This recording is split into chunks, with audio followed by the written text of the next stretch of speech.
தமிழ் பேசும் உறவுகளுக்கு வணக்கம். இது உங்கள் A to Z தமிழ். நான் இன்றைக்கி பார்க்க போகிற டாபிக் பார்த்தீங்கன்னா, அதாவது மேக்ஸிமம் எல்லாருக்குமே இது தேவையான ஒரு டாபிக் தான். அதாவது புதுசாக ரேஷன் கார்டு அப்ளை பண்ணுவது எப்படி அப்படிங்கிறத பற்றி தான் நம்ம இந்த வீடியோ பார்க்க போகிறோம். அதாவது 2025ஆம் ஆண்டு அந்த புதிய நடைமுறைப்படி ரேஷன் கார்டு வந்து நம்ம ஆன்லைனில் எப்படி அப்ளை பண்ணுறது அப்படிங்கிறத பற்றி நம்ம இந்த வீடியோவில் பார்க்க போகிறோம்.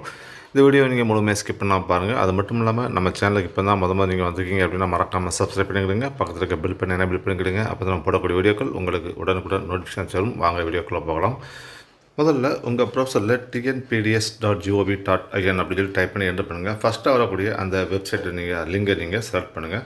செலக்ட் பண்ண பார்த்தீங்கன்னா அது டிஎன்பிடிஎஸ் வெப்சைட்டோட அந்த நிறுவனத்தோட வெப்சைட்டுக்கு போகும். அந்த வெப்சைட்டில் பார்த்தீங்கன்னா உங்களோட ரைட் சைட் கார்னரில் வந்து புதிய மின்னணு அட்டை விண்ணப்பிக்க அப்படின்னு சொல்லி ஒரு ஆப்ஷன் இருக்கும். அந்த ஆப்ஷனை ஃபஸ்ட் நாம் செலக்ட் பண்ணிக்கலாம்.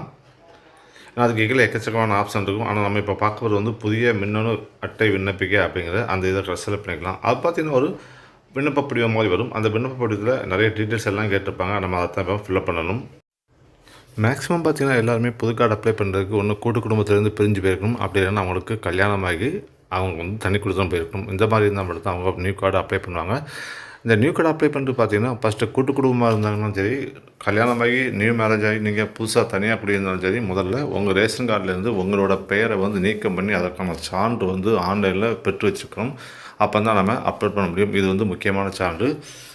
அதுக்கப்புறம் பார்த்திங்கன்னா உங்களோட ஃபோட்டோ வந்து, அதாவது ரீசெண்டாக எடுத்த ஃபோட்டோ வந்து கண்டிப்பாக வச்சுருக்கணும். மேக்ஸிமம் வந்து உங்கள் ஃபோட்டோ வந்து நீங்கள் ஜென்ஸ் ஃபோட்டோவோட உங்கள் குடும்பத்தில் உள்ள லேடிஸ் ஃபோட்டோ வைங்க. ஏன்னா அவன் தான் தமிழ்நாடு அரசு வழங்கக்கூடிய அந்த குடும்பத்திற்கான ₹1000 வந்து மகளிர் உரிமை தொகை கிடைக்கிறதுக்கான வாய்ப்புகள் வந்து அதிகமாக இருக்குது. அதனால் மேக்ஸிமம் வந்து நீங்கள் லேடிஸ் ஃபோட்டோ, அதாவது உங்கள் குடும்பத்தில் உள்ள லேடிஸ் ஃபோட்டோவே நீங்கள் அப்லோட் பண்ணுங்கள். அதுக்கப்புறம் பார்த்திங்கன்னா சில டாக்குமெண்ட்ஸ் வந்து அப்லோட் பண்ண வேண்டியிருக்கும். அந்த டாக்குமெண்ட்ஸ் என்னெல்லாம் கேட்டிங்கன்னா, உங்களோட முதல்ல அப்லோட் பண்ண வேண்டிய டாக்குமெண்ட்ஸ் எதுவும் பார்த்திங்கன்னா ஆதார் அட்டை இருக்குது, அப்புறம் வாக்காளர் அடையாள அட்டை இருக்குது, அதுக்கப்புறம் பார்த்திங்கன்னா எலக்ட்ரிசிட்டியோட பில் இருக்கும், அதுக்கப்புறம் ஃபோன் பில் இருக்கும், அதுக்கப்புறம் பார்த்திங்கன்னா கேஸ் கனெக்ஷனோட ரிஜிஸ்டர் இருக்கும், அப்புறம் வாடகை ஒப்பந்த ரசீது இருக்கும். இந்த வாடகை ஒப்பந்த ரசீது மேக்ஸிமம் நீங்கள் வந்து அப்லோட் பண்ணாதீங்க. ஏன்னா அது வந்து ரிஜெக்ட் ஆகிறதுக்கு நிறைய வாய்ப்புகள் இருக்குது. அதனால் மேக்ஸிமம் நீங்கள் அதை அப்லோட் பண்ணாதீங்க. அப்புறம் அகதிகளுக்கான சான்று உங்களுக்கு இருந்தால் ரைட்டு, நீங்கள் அதை அப்லோட் பண்ணிக்கலாம். இந்த மாதிரி முக்கியமான டாக்குமெண்ட்ஸ் வந்து ஏதாவது ஒன்று கண்டிப்பாக உங்கள் கையில் இருக்க வேண்டியது இருக்கும். முதல்ல உங்கள் பேரை வந்து நீங்கள் என்டர் பண்ண வேண்டியிருக்கும். அதாவது உங்கள் பேரை வந்து நீங்கள் ஆங்கிலத்தில் வந்து எழுத வேண்டியிருக்கும்.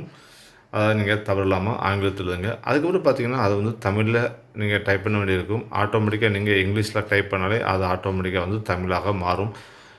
உங்கள் நேமை வந்து ஃபஸ்ட்டு நீங்கள் ஆங்கிலத்தில் என்டர் பண்ணோன்னே மறுபடியும் அதே ஆங்கிலத்தில் நீங்கள் டைப் பண்ணிங்கன்னா ஆட்டோமேட்டிக்காக அதை வந்து தமிழில் வந்து மாறும். உங்கள் நேம் வந்து சரியாக இருக்கும் பட்சத்தில் அதை செலக்ட் பண்ணிக்கிடுங்க. அதுக்கப்புறம் பார்த்திங்கன்னா உங்களோட ஃபாதர் நேம் வந்து என்டர் பண்ண வேண்டியிருக்கும். உங்களோட ஃபாதர் நேமும் அதே மாதிரி தான் முதல்ல இங்கிலீஷில் என்டர் பண்ணுங்கள். அதுக்கப்புறம் பார்த்திங்கன்னா அதே நேம் வந்து நீங்கள் இங்கிலீஷில் என்டர் பண்ணால் அது தமிழ்லேயும் மாறும். அதுக்கப்புறம் பார்த்திங்கன்னா அட்ரஸ் 1, அட்ரஸ் 2, அட்ரஸ் 3 கொடுத்துருப்பாங்க. இது என்னன்னு கேட்டிங்கன்னா உங்களோட வீட்டு முகவரி மற்றும் அந்த தெருவோட பெயர் மற்றும் அந்த கிராமத்தோட ஊர், இது எல்லாமே பார்த்திங்கன்னா நீங்கள் தமிழ் ஆங்கிலத்தில் என்டர் பண்ணணும். அதுக்கப்புறம் அதே இதை வந்து நீங்கள் தமிழ்லேயும் மறக்காமல் என்டர் பண்ண வேண்டியிருக்கும். அதுக்கப்புறம் பார்த்திங்கன்னா உங்களோட மாவட்டம், அதாவது நீங்கள் எந்த மாவட்டத்தில் குடியிருக்கீங்களோ அந்த மாவட்டத்தை தேர்ந்தெடுக்க வேண்டியிருக்கும். அதனால் மாவட்டத்தை கரெக்டாக தேர்ந்தெடுத்துக்கிடுங்க. அதுக்கப்புறம் பார்த்திங்கன்னா தாலுக்கா, அதாவது வட்டம் சொல்லக்கூடிய தாலுக்கா, நீங்கள் அந்த மாவட்டத்தில் எந்த தாலுக்காவில் குடியிருக்கீங்களோ அந்த தாலுக்காவை நீங்கள் செலக்ட் பண்ண வேண்டியிருக்கும். அதுக்கப்புறம் பார்த்திங்கன்னா கிராமம்னு போட்டுப்பாங்க. நீங்கள் அந்த தாலுக்காவில் எந்த கிராமத்தில் குடியிருக்கீங்களோ அந்த கிராமத்தை நீங்கள் சரியாக தேர்வு செய்து கொள்ள வேண்டும். அதுக்கப்புறம் பார்த்திங்கன்னா பின்கோட் நம்பர் கேட்டிருப்பாங்க. அதாவது நீங்கள் இருக்கக்கூடிய அந்த ஊரோட பின்கோட் நம்பர் கேட்டிருப்பாங்க. அந்த பின்கோட் நம்பரை நீங்கள் அட்டாச் பண்ண வேண்டியிருக்கும். அதுக்கப்புறம் பார்த்திங்கன்னா மொபைல் நம்பர் கேட்டிருப்பாங்க. அதாவது இந்த மொபைல் நம்பர் தான் உங்கள் ரேஷன் கார்டில் பதிய போகிற நம்பர். அதனால் நீங்கள் எந்த மொபைல் நம்பரை கொடுக்குறமோ அதை கரெக்டாக அந்த மொபைல் நம்பரை நீங்கள் அதில் என்டர் பண்ணிக்கிடுங்க. உங்கள்கிட்ட எஸ்டிடி நம்பர் இருந்தால் கொடுத்துக்கலாம். அது வந்து ஆப்ஷனல் தான், அப்படி இல்லைனா விட்டுடலாம். அதுக்கப்புறம் பார்த்திங்கன்னா உங்களோட இமெயில் ஐடி எதுவோ நீங்கள் அதை கரெக்டாக கொடுத்துக்கிடுங்க. அதுக்கப்புறம் பார்த்திங்கன்னா உங்களோட ஃபோட்டோ வந்து அப்லோட் பண்ண வேண்டியது இருக்கும்.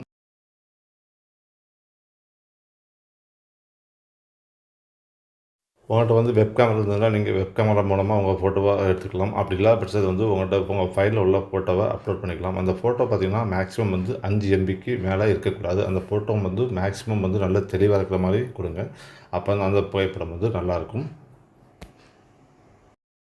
நீங்கள் ஃபோட்டோவை அப்லோட் பண்ணணும்னு பார்த்தீங்கன்னா, உங்களது கோப்பு வெற்றிகரமாக அப்லோட் செய்யப்பட்டது அப்படின்னு ஒரு சின்ன பாப்பப்ன்ற மாதிரி ஒரு சின்ன வேர்டு வரும். அந்த வேர்டு வந்த அப்புறம் தான் உங்களோட ஃபோட்டோ வந்து அப்லோட் ஆகும். அது சரியாகுதான்னு நீங்கள் பார்த்துக்கிடுங்க. அதுக்கப்புறம் பார்த்தீங்கன்னா, சில டீட்டெயில்ஸ் வந்து சேர்க்க வேண்டியிருக்கும். அதாவது குடும்ப உறுப்பினர் விவரம் வந்து சேமிக்க வேண்டியிருக்கும். நம்ம குடும்பத்தில் உள்ள உறுப்பினர்களோட விவரத்தை அதை ஒன்றுனா நம்ம அட்டெண்ட் பண்ண வேண்டியிருக்கும். அதுக்கு பார்த்தீங்கன்னா, ஃபஸ்ட்டு வந்து குடும்பத்தில் உள்ள மூத்த தலைவர் யாரோ அவரோட பேர் வந்து ஆங்கிலம் மற்றும் தமிழில் வந்து எழுத வேண்டியிருக்கும். அதுக்கப்புறம் பார்த்தீங்கன்னா டேட் ஆஃப் பர்த், அதாவது ஃபஸ்ட்டு வந்து இயரை செலக்ட் பண்ணிக்கிடுங்க. அதுக்கப்புறம் மந்தை செலக்ட் பண்ணிக்கிடுங்க. அதுக்கப்புறம் டேட்டை செலக்ட் பண்ணிக்கிடுங்க. அதுக்கப்புறம் பார்த்தீங்கன்னா அவரோட செக்ஸை செலக்ட், அதாவது மேலா ஃபீமேலா டிரான்ஸ்ஜெண்டராக செலக்ட் பண்ணணும்.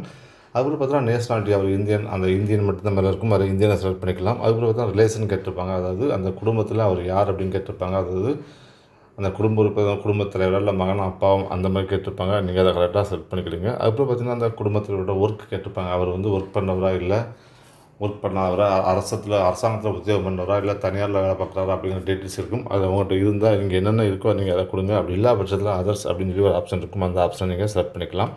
அதுவும் பார்த்தீங்கன்னா ஒரு குடும்பத்தில் வந்து ஒர்க் பண்ணுறாருந்தால் அவரோட மந்த்லி இன்கம் எவ்வளோ அப்படிங்கிறத வந்து நம்ம என்டர் பண்ண வேண்டியிருக்கும். அது மட்டும் இல்லாமல் குடும்பத் தலைவரோட வாக்காளர் அடையாள அட்டை எண் வந்து கண்டிப்பாக தான் அப்லோட் பண்ண வேண்டியிருக்கும்.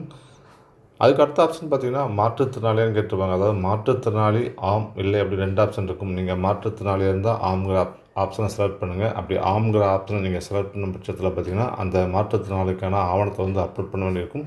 இல்லைன்னா எந்த விதமான ஆவணத்தையும் நம்ம அப்லோட் பண்ண வேண்டியதில்லை. இல்லை அப்படிங்கிறத மட்டும் நம்ம செலக்ட் பண்ணிக்கலாம். அப்படி மற்ற ஆவணங்கள் அப்படின்னு சொல்லி கேட்டிருப்பாங்க. அதாவது பார்த்திங்கன்னா, அதாவது குடும்பத்திலோட நம்ம யாரை செலக்ட் பண்ணிக்கிறோமோ அவரோட ஆதார் வந்து கேட்டிருப்பாங்க. அந்த ஆதாரை வந்து நம்ம அதை செலக்ட் பண்ணிக்கணும். அதுக்கப்புறம் பார்த்திங்கன்னா அந்த ஆதாரை வந்து அப்லோட் பண்ண சொல்லியிருப்பாங்க. அந்த ஆதார் வந்து பிடிஎஃப் அல்லது ஜேபி ஃபைலாக வச்சு அப்லோட் பண்ணிக்கிறீங்க. அதுக்கப்புறம் பார்த்திங்கன்னா அந்த குடும்பத் தலைவரோட ஆதார் எண், அந்த 12 டிஜிட் ஆதார் எண் வந்து 4 இலக்க எண்களாக வந்து 3 பாக்ஸ் வந்து ஃபில்லப் பண்ண வேண்டியிருக்கும். ஃபில்லப் பண்ணிவிட்டு உறுப்பினர் விவரம் சேமி அப்படிங்கிற அந்த டேப்பை நம்ம செலக்ட் பண்ணணும். செலக்ட் பண்ண பார்த்திங்கன்னா உறுப்பினர் விவரம் வெற்றிகரமாக சேமிக்கப்பட்டது அப்படின்னு ஒரு சின்ன பாப்பப்ன்ற வரும். அதுக்கப்புறம் பார்த்திங்கன்னா நம்ம தொடர்ச்சியாக நம்ம குடும்பத்தில் உறுப்பினர்களை வந்து ஒவ்வொரு முறையும் சேர்க்கறதுக்கு உறுப்பினர் விவரம் சேமி அப்படிங்கிற டேப்பை செலக்ட் பண்ணிவிட்டு இதே மாதிரி எல்லா டீட்டெயில்ஸையும் நம்ம வரிசையாக கொடுத்துக்கிட்டே இருக்கணும். அப்படி கொடுக்குற பட்சத்தில் எல்லா உறுப்பினர் விவரமும் சேர்ந்ததுக்கு பிறகு குடும்ப உறுப்பினர் விவரங்கள் வந்து சேமித்ததாக எல்லாமே சேவ் பண்ணதுக்கப்புறம் பார்த்திங்கன்னா ஒரு அட்டை தேர்வு அப்படின்னு சொல்லி ஒரு ஆப்ஷன் இருக்கும். அந்த ஆப்ஷன் நம்ம செலக்ட் பண்ணோம்னா கீழே ஒரு 4 ஆப்ஷன் வரும். அதாவது பட்டகமில்லா அட்டை, சர்க்கரை அட்டை மற்றும் அரிசி உட்பட அனைத்து பொருட்களும் மற்றவை அப்படின்னு சொல்லி கேட்டிருக்கும். இதில் உங்களுக்கு எந்த அட்டை வேணுமோ நீங்கள் அந்த அட்டையை ஃபஸ்ட்டு செலக்ட் பண்ணிக்கலாம். அதுக்கப்புறம் பார்த்திங்கன்னா குடியிருப்பு சான்று அப்படின்னு சொல்லி ஒரு கொடுத்துருப்பாங்க ஒரு ஆப்ஷன். அந்த ஆப்ஷன் நீங்கள் செலக்ட் பண்ணால் அதில் கீழே ஒரு 10-15 லிஸ்ட்டு காமிச்சிருப்பாங்க. அதில் பார்த்திங்கன்னா ஆதார் எண் இருக்கும், அதாவது ஆதார் கார்டு இருக்கலாம். அப்புறம் பார்த்திங்கன்னா பாஸ்போர்ட் இருக்கும். அதுக்கப்புறம் பார்த்திங்கன்னா வங்கி கார்டு இருக்கும். அப்புறம் எரிவாயு நுகர்வோர் அட்டை, இந்த மாதிரி நிறைய அந்த ஆப்ஷன் இருக்கும். உங்களுக்கு எது இருக்கோ அந்த நீங்கள் குடியிருக்க முகவரியில் எந்த ஐடி ப்ரூஃபு அந்த முகவரிக்கு கரெக்டாக இருக்கோ அந்த ஐடி ப்ரூஃபை நீங்கள் வந்து அப்லோட் பண்ணிக்கிடுங்க. அதை நீங்கள் செலக்ட் பண்ணிவிட்டு அந்த ஃபைலை வந்து நீங்கள் அப்லோட் பண்ண வேண்டியிருக்கும். அப்புறம் பார்த்திங்கன்னா எரிவாயு இணைப்பை பற்றி வருவாங்கன்னு சொல்லிட்டு ஒரு கட்டிங் இருக்கும். அந்த கட்டிங்கை நீங்கள் செலக்ட் பண்ணிக்கிடுங்க. செலக்ட் பண்ண பார்த்திங்கன்னா அந்த எரிவாயு இணைப்பில் வந்து நிறைய விவரங்கள் வந்து சேமிக்க வேண்டியிருக்கும். அதில் இணைப்பு 1 மற்றும் இணைப்பு 2 அப்படின்னு இருக்கும். ஃபஸ்ட்டு பார்த்திங்கன்னா நம்ம எந்த எரிவாயு நிறுவனத்தில் வந்து நம்ம வந்து எரிவாயு பெற்றிருக்கோமோ அந்த நிறுவனத்தோட பேரை வந்து செலக்ட் பண்ண வேண்டியிருக்கும். உதாரணத்துக்கு பார்த்திங்கன்னா இந்தியன் ஆயில் கார்பரேஷனா, பாரத் பெட்ரோலியம் கெமிக்கலா, இல்லை ஹெச்பி ஹிந்துஸ்தான் பெட்ரோலியமா அப்படிங்கிற மாதிரி இருக்கும். அதில் நீங்கள் எதில் வாங்கியிருக்கீங்களோ அந்த நேமை வந்து செலக்ட் பண்ண வேண்டியிருக்கும். அதுக்கு பார்த்திங்கன்னா உங்கள் நுகர்வோர் எண், அதாவது உங்கள் எரிவாயு இணைப்போட நுகர்வோர் எண்ணை வந்து நீங்கள் அதை என்டர் பண்ண வேண்டியிருக்கும். அதுக்கப்புறம் பார்த்திங்கன்னா உங்கள் நிறுவனத்தோட வந்து பெயர், அதாவது நீங்கள் எந்த எரிவாயு ஏஜென்சியில் வாங்குறீங்களோ அந்த ஏஜென்சியோட நேம் வந்து என்டர் பண்ண வேண்டியிருக்கும். அதுக்கப்புறம் பார்த்திங்கன்னா சிலிண்டர் எண்ணிக்கைன்னு கேட்டிருப்பாங்க. அதில் உங்கள் வீட்டில் 1 சிலிண்டரா 2 சிலிண்டரா அப்படிங்கிற அந்த விவரங்களை என்டர் பண்ணிவிட்டு சேவ் பண்ண வேண்டியிருக்கும். அதுக்கப்புறம் பார்த்திங்கன்னா லாஸ்ட்டாக உறுதிப்படுத்தல் அப்படின்னு ஒரு ஆப்ஷன் இருக்கும். அந்த ஹெட்டிங்கில் ஒரு பாக்ஸ் இருக்கும். அந்த பாக்ஸை நீங்கள் டிக் மார்க் பண்ணிக்கிடுங்க. டிக் மார்க் பண்ணிட்டு அந்த கீழே சில விவரம் கொடுத்துருப்பாங்க, அதை படித்து பார்த்துடுங்க. படித்து பார்த்துக்கிட்டு பதிவு செய் அப்படிங்கிற ஒரு க்ரீன் கலர் டேப் இருக்கும். அந்த டேப்பை நீங்கள் செலக்ட் பண்ணுங்கள். செலக்ட் பண்ண பார்த்திங்கன்னா அடுத்த பேஜ் போகும். அடுத்த பேஜில் வந்து உங்களோட விண்ணப்பம் வெற்றிகரமாக பதிவேற்றம் செய்யப்படுது அப்படின்னு சொல்லிட்டு உங்களது விண்ணப்பம் வெற்றிகரமாக பதிவு செய்யப்பட்டது அப்படின்னு சொல்லிட்டு ஒரு மெசேஜ் வரும். அந்த மெசேஜில் பார்த்திங்கன்னா ஒரு அக்னாலஜ்மெண்ட் நம்பர் இருக்கும். அந்த அக்னாலஜ்மெண்ட் நம்பரை நீங்கள் கரெக்டாக நோட் பண்ணி வச்சுக்கோங்க. ஏன்னா இதை வச்சு தான் நம்ம வந்து நம்மளோட குடும்ப அட்டை வந்து எந்த ஸ்டேட்டஸில் இருக்குது அப்படின்னு நம்ம தெரிஞ்சுக்கிற முடியும். அந்த நம்பரை நீங்கள் சேவ் பண்ணி வச்சுக்கிடுங்க. சேவ் பண்ணி வச்சுக்கிட்டு நீங்கள் ஃப்ரண்ட் பேஜ் மறுபடியும் வந்துடுங்க. வந்தீங்கன்னா நீங்கள் மறுபடியும் ஃப்ரண்ட் பேஜ் வந்துங்க. ஃப்ரண்ட் பேஜில் பார்த்திங்கன்னா கீழே வந்து உங்களோட ரைட் சைடு கார்னரில் வந்து மின்னணு அட்டை விண்ணப்பத்தின் நிலை அப்படின்னு சொல்லி ஒரு ஆப்ஷன் இருக்கும். அந்த ஆப்ஷனை நீங்கள் செலக்ட் பண்ணுங்கள். செலக்ட் பண்ணால் பார்த்தீங்கன்னா அடுத்த பேஜ் வரும். அடுத்த பேஜில் பார்த்தீங்கன்னா அக்னாலஜ்மெண்ட் நம்பர் கேட்டிருப்பாங்க. அதாவது உங்களுக்கு தரப்பட்ட அந்த அக்னாலஜ்மெண்ட் நம்பர் என்டர் பண்ணிவிட்டு நீங்கள் சப்மிட் கொடுத்தீங்க அப்படின்னா உங்களோட ஸ்டேட்டஸ் என்னன்னு நம்ம தெரிஞ்சுக்கலாம். இப்போ பார்த்தீங்கன்னா ஃபஸ்ட்டு வந்து நமக்கு வந்து க்ரீன் கலர் இருக்குது. அதாவது விண்ணப்பம் பதிவேற்றம் செய்யப்பட்டது அப்படிங்கிறதுனால நமக்கு அது வந்து க்ரீன் கலர் இருக்குது. இதை மாதிரி 3 செக் போகும். 3 செக் முடிஞ்ச உடனே பார்த்தீங்கன்னா கடைசியில் வந்து வட்ட வழங்கல் அதிகாரி அந்த குடும்ப அட்டை வழங்கக்கூடிய அந்த வட்ட வழங்கல் அதிகாரி கைக்கு போயிடும். அந்த அந்த வட்ட வழங்கல் அதிகாரி கைக்கு போனால் ஆய்வு செய்து உங்களுக்கு கைப்பற்ற பார்த்தீங்கன்னா அந்த ரவுண்ட் மார்க்ஸில் வந்து உங்களுக்கு அப்செட் ஆயிரும். அதுக்கு பார்த்தீங்கன்னா நம்மளோட குடும்ப அட்டை வந்து கிடைச்சிரும். அந்த வட்ட வழங்கல் அதிகாரி கையில் போனோன்னா நமக்கு வந்து குறுஞ்செய்தி அல்லது வந்து ஃபோன் கால் வரும். அந்த அலுவலகத்திலிருந்து நம்ம நேரடியாக நமக்கு உள்ள ஆவணங்கள் எல்லாமே கொண்டு போய் அவர்கிட்ட சப்மிட் பண்ணோன்னு பார்த்தீங்கன்னா அதுலேருந்து ஒரு 15 நாட்களில் வந்து அதாவது 15லேருந்து 30 நாட்களில் வந்து நமக்கு வந்து குடும்ப அட்டை வந்துடும். நீங்கள் இதே மாதிரி அப்ளை செய்தீங்க அப்படின்னா உங்களுக்கு கூடிய விரைவில் அதாவது வெகு சீக்கிரமாகவே அதாவது மேக்ஸிமம் 60 நாட்கள் வந்து உங்களுக்கு குடும்ப அட்டை வந்து உங்கள் கைக்கு வந்துடும். இந்த வீடியோ உங்களுக்கு பிடிச்சிருந்தால் லைக் பண்ணுங்கள், ஷேர் பண்ணுங்கள், கமெண்ட் பண்ணுங்கள். மீண்டும் நல்ல வீடியோ சந்திப்போம். நன்றி, வணக்கம்.